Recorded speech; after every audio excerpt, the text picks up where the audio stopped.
My name is Kat Ray, and I work in the Office of Graduate Admissions. During this session, you will hear from Ken Howell, the Interim Program Director of the MFA program, as he talks about what makes our MFA program unique, and then I'll join you again at the end to talk about the admissions and financial aid process. On the right-hand side of your screen, you should see a chat box as well as a Q&A box.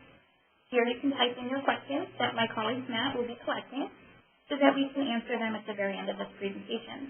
I encourage you to ask any questions that you have during this presentation, as I'm sure that others will have similar questions as well. So at this time, I'd like to go ahead and welcome Ken Howell.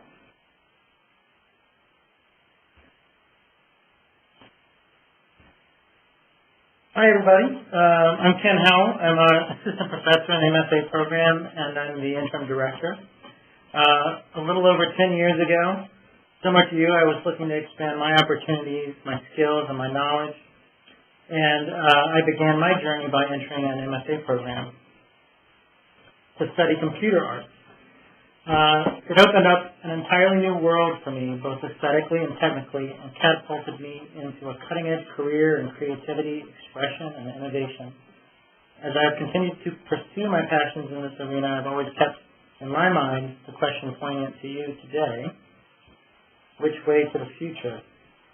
Today I'd like to share with you a perspective.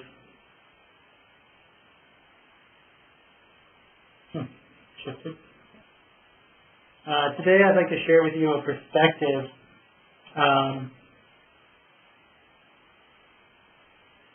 that provides an answer to that question, and to talk to you about how our new MFA in Emergent Media is designed to prepare creative students for unique, self-directed futures. First, however, I'd like to start by looking back at how we got here and then to where we are headed. This perspective forms the framework for what and how this degree is preparing the creative individual.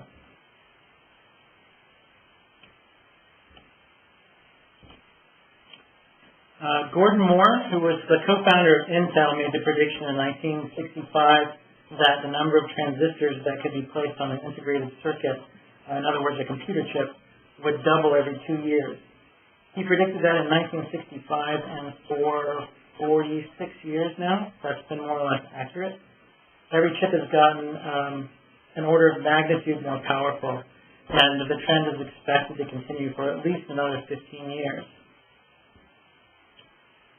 With regards to Moore's law, some predict that even that model will soon be insufficient, and that the level of technological advancement coming is literally off the charts. The futurist Ray Kurzweil predicts that the next 100 years will look like 20,000 years of technological evolution. Technologies on the horizon, such as quantum computing, think parallel processing on steroids, and Multronics, or molecular electronics, which could radically miniaturize circuits and have the potential to change the very nature of computing, shifting again the ground beneath our feet.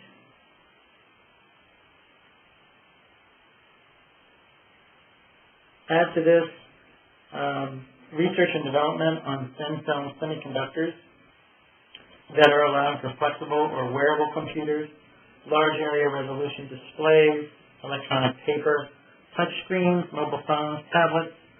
All these allow us to distribute, display, interact, and create anywhere. And yet all of this in itself is not progress. Progress is what all of this enables us to accomplish. Greater computational power can be used to make better tools that empower more people to amplify their own voice, to explore ideas and creativity, and to connect with each other. The empowered then use media to transform commerce, culture, politics, and our planet. So what's the impact for the creative? We've entered an emergent space now where media is now networked and connected, allowing us to find or even create audiences for what we have to say. It's interactive, and that collectively we can respond, iterate, and shape the conversation. And it's participatory, in that the individual can contribute, and through collaboration with others, achieve on an unprecedented scale. And the barriers to entry to these creative fields are changing as well. For example, it doesn't take mass massive printing presses, or TV studios to become a go-to source for news and opinion anymore, as can be seen by this 2006 example from Technorati, ranking leadership of new outlets online. This particular graph is a little old, but the trend is only strengthened, actually. The blue representing traditional media, the red newer blogs. As you can see, the individual or small group has as much reach and impact as the mega-mass media producers. As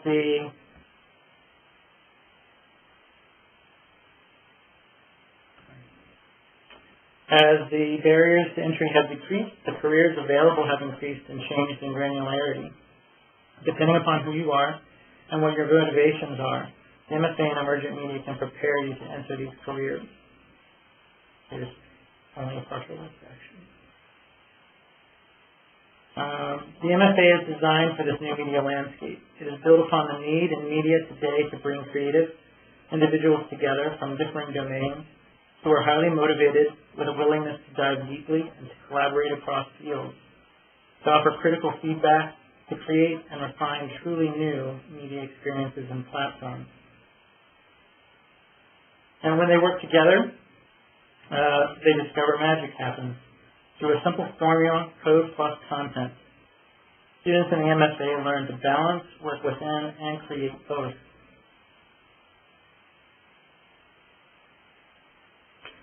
The touchstone of this degree is innovation.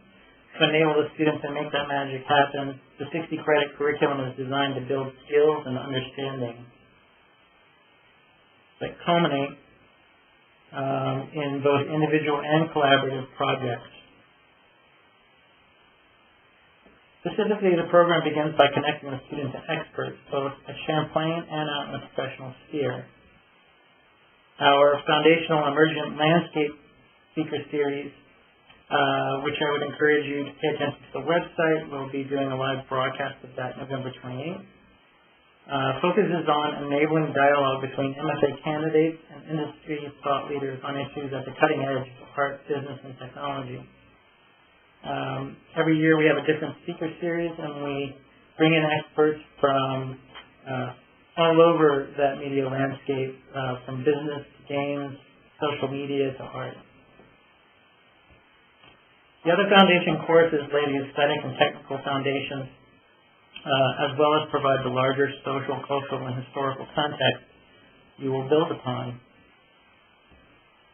The student rounds out the skills they need as individuals through 4 self-selected electives chosen from across our undergraduate curriculum and the existing online master's program. Again, this is a partial list, and we are creating MFA-specific electives all the time.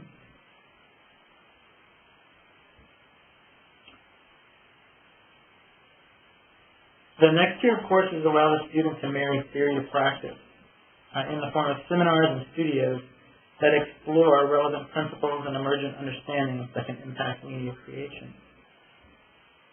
In these classes, you'll dive more deeply into areas of inquiry that are really at the heart of emergent media. How do we tell a story in a digital age? What experiences form the basis of our relationship with the tools and technology we use? What are the intrinsic motivators that compel us to participate and connect? These classes can become a test bed and form the framework for ideas and concepts that you may wish to explore in depth in your final year. These classes, as important as guidance from experts in the collaborative experience or our other students in the program. In crafting each class during the selection process, we look for a diverse group of students with a range of talents and expertise. This year's cohort, like last year's cohort, is an amazing group of individuals coming from communications, technology, and science, graphic design, game design, video, dance, just to name a few. So it truly is a collaborative environment in which you're learning from your peers as much as you are from your faculty and the experiences you share. Collaboration is a keystone of the Emergent Media Center, where the MFA is housed. We've partnered with organizations, local and international, from the state archaeologists to the United Nations to create emergent media forms and solutions. The collaborative production series provides the student with skills by having the MFA students work on change-generating projects with partners and undergraduates at the Emergent Media Center. These courses in collaborative production build the MFA students' technical and aesthetic skills, but just as importantly, build the skills for creating, working on, and managing large media productions. Creating a collaborative environment through these classes, MFA students form the essential component of critical friends, providing feedback that strengthens eventual project outcomes. The curriculum also balances collaboration by providing the individual student with the space, the mentoring, and the grounding to develop and explore concepts they choose to further develop. Specifically building off of the earlier studios and seminars, in the final year, the student develops and creates a personal project and supporting thesis argument. This can be done as a solo production, or it can be built by a team. So now I'd like to hand it off to Kat Ray, who will be telling you a little bit about the admissions process. Great. Thank you, Ken. Like I said at the beginning, my name is Kat Ray. I work in the Office of Graduate Admissions. My role is really to work with all the interested students and counsel them about the different degree programs, answer any questions you have about the MFA program or any other program that we offer here. I can also answer most financial aid questions, or at least link you to the person that we work with closely in the financial aid office to answer all of your questions. I can also walk you through the admission process and help you along the way. Specifically, this program is offered full-time on campus. There is a part-time option as well. Full-time, it's 60 credits over 5 semesters or 21 months. Part-time is also 60 credits, but it will take a little bit longer for you to complete the program. Our application deadline is February 15th. The process includes the application, which can be done online. We require a resume that is the most up-to-date and shows any experience that you have. The statement of purpose will cover why you want to be taking this MFA program and how you expect to use the program when you are done with it. We require official transcripts from any undergraduate institution or any graduate level credits that you have. 3 letters of reference can come from employers, staff team members, or anybody who can really attest to your skills in the workplace or in the classroom. Our project postmortem is similar to a portfolio, but instead of showcasing an entire lifetime of work, we require you to break down one project a little bit further and really talk about it, your role with it. We like to see visuals and so on. And then we do not require any graduate admission testing like the GMAT or the GREs.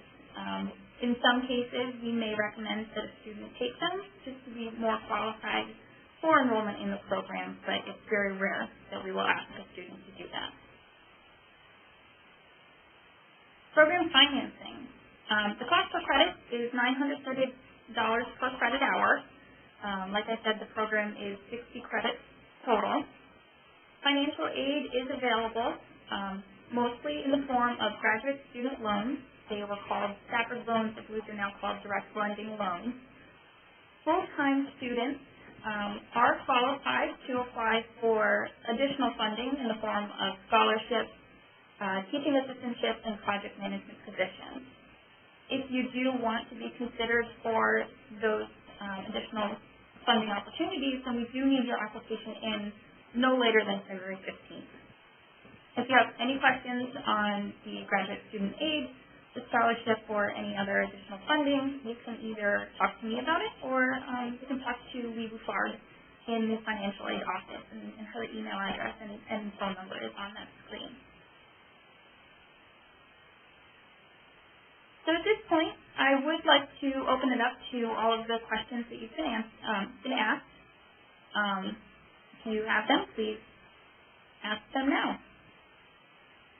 Great, and hi everybody, my name is Matt. I've kind of been pulling the strings here to make sure everything's been going smoothly with the presentation. So Ken, Kat, first of all, wanted to say thanks for being with us, and I wanted to say thank you to all the attendees as well for taking time out of your busy day to be with us. We did have some great questions come in, actually. First question that came in, is there a specific center or building on campus where I'll be doing most of my work in the MFA? Yeah, it's the MFA program is hosted at Lakeside, which is not on the main campus, and we have most of the personal space set aside is within the Emergent Media Center, which is within that building, and then your classes take place primarily in the classrooms on the third floor of that building. We do have a few classes that take place on the main campus, and certainly some of your electives will probably take place on the main campus as well. Perfect. Thanks, Ken. I think that was a great answer to that question. I had another question come through. Could you give some examples of project postmortems? Sure. That's a tricky. It's a term that comes from the game design industry, and it's a way of looking over a project at the end of it and basically trying to determine what went right, what went wrong, and how can we do it better the next time. And I think that's sort of what we're looking for in that piece of the application. It doesn't have to be a game project. It doesn't even have to necessarily be a particular media project, but it's an example of a process that you went through or a realization of a project and a sort of reflective component after that project in which you attempt to sort of just dissect that experience and say what worked for you, what didn't, if there was a team involved, how did that pan out, what were the challenges, how did you overcome them or not, what have you learned that you would do differently the next time. Perfect. Let's see, we had a couple other questions come through here. Am I required to bring my own computer? Yeah, we require a laptop. There's no specifications or requirements on what type of laptop. I can tell you that the vast majority of the student body right now is using MacBook Pros, and we like to have Adobe's production suite. CS 5.5 is the current, could be up to 6 by the time we have the next class, but whatever the latest version of that would be, that just gives us sort of like a base starting point. And then in terms of what you work with throughout the time that you're here, it's completely up to you. We encourage a lot of different experimental software, writing your own software, if that's in your skill set. And other than that, in terms of hardware, just a well-performing, good laptop with a pretty decent sized memory component is ideal. Perfect. Another question that just came in, what kind of jobs can I get with an MFA in Emergent Media? You name it. I mean, I put on the slides there a partial list, but I think it's really wide open. I like to say that, what we're really attempting to try and prepare people for here is, if Break Kurzweil's right, and the next 100 years will look like 10,000 years of technological evolution, then the career landscape from this point in time is really unrecognizable. I think no one who graduates from this program will be doing in 5 years what they might have thought they were doing in 5 years. So the key is, for us, what are the ways in which we can give you skills that that will last in that environment? And those include critical and creative thinking, how to dissect a communication challenge, basically, and come up with a solution that works, that has longevity, that's implementable, that is aesthetically solid, and also how do you apply that to the I'm getting out there a little bit, but how do you apply that to a sort of metacognitive recognition of how you particularly learn and create, and an understanding of your own sense of process? It's a very process-oriented program, and Dan Pink said that the MFA is the new MBA. I think the reason that comment, whether you agree with it or not, got a lot of traction, was just a recognition that those types of skills, how to critically and creatively think and how to engage media in ways that understand it on some sort of very deep primal level, those are the things that last and can be applied to any career. So starting out, leaving the program, you could be anything from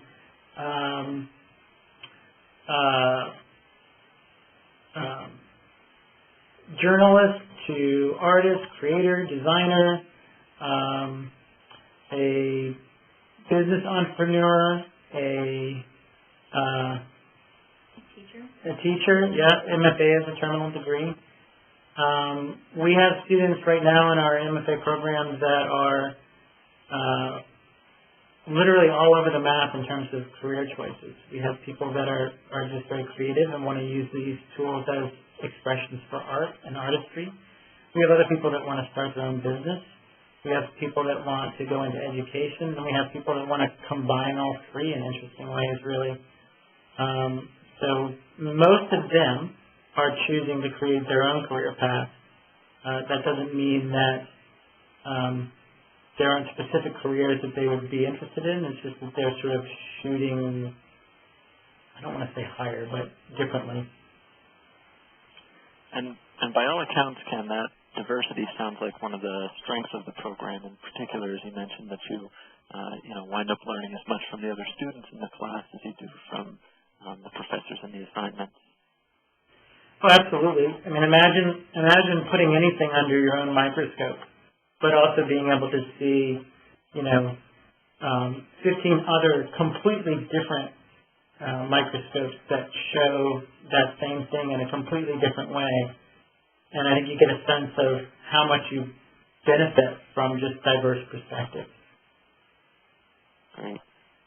We had two last questions come in, but certainly feel free to keep sending them along. They were admissions-related questions, so Kat, these might be directed a little more towards you. I don't have a BFA degree, so that's a Bachelor of Fine Arts. Can I still be admitted to an MFA program like this one? Yes, definitely. We have students come in with all different educational backgrounds, so we will definitely take a look at transcripts that are Bachelor of Science, Bachelor of Arts. As long as it's bachelor's, we don't really have a preference. Great.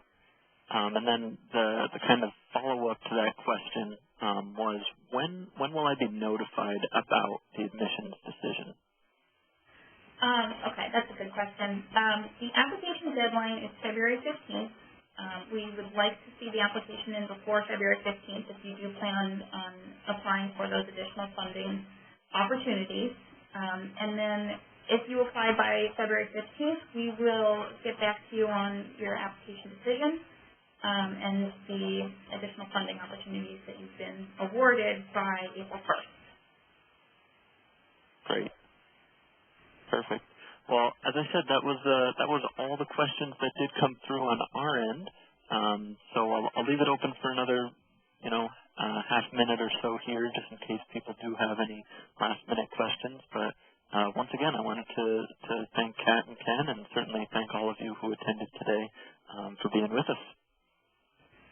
Thank well, you, while we're waiting, Brian, I'll answer one question that no one asked because it seems to always come up. So I'm just going to preemptively answer it, I guess. One of the questions we always get is, do I need to know programming coming into the program? Or do I need to know graphic design coming into the program? And it just made me think of it because the question, was, do I need a BFA? we're starting from a lot of diverse backgrounds, and that's intentional. So we have people who have 20 years in graphic design experience coming into the program. We also have people who have 0. We have people who have been programming C++ their whole life. We have people who have never programmed anything, not even their VCR or DVD player, right? So none of those things are actually required coming into the program. The foundation level classes help get everybody onto that sort of level playing field starting out. So I just kind of wanted to answer that question because it seems to have come up in every other session that we've ever had. So I thought there might be some people out there wondering about that too. Yeah, great point. Thanks for bringing that up, Ken. Mm-hmm. So I think that was that was it for questions. So I will end the presentation here. But thanks again, folks. Thank you.